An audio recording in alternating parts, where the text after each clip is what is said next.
Bonjour et bienvenue à la promesse du jour. Je me souviens, lorsque nous étions au Rwanda, nous étions au supermarché pour acheter un peu de nourriture, ce qu'il avait, parce que la guerre venait de finir il y avait quelques jours.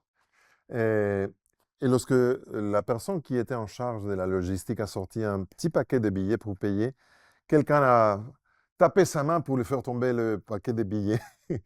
Et finalement, on a récupéré, mais on n'a jamais su qui était parce que la foule était autour de lui et ils essayaient de voler son argent.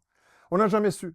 Mais si quelqu'un était dans une situation de hauteur, il aurait pu voir qui a été la personne qui a essayé de voler l'argent. Et c'est pour ça que dans les grands événements, vous voyez que la police prend des positions hautes dans les bâtiments d'autour pour voir qu'est-ce qui se passe sans aucun doute.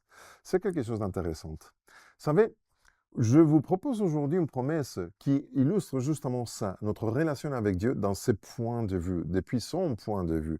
On sait, on emphatise, on souligne que Dieu, c'est un Dieu proche. La Bible est pleine de promesses de la proximité de Dieu qui est toujours à nos côtés. Mais il y a aussi pas mal de versets qui nous parlent d'un Dieu qui est sous le trône, dans les cieux.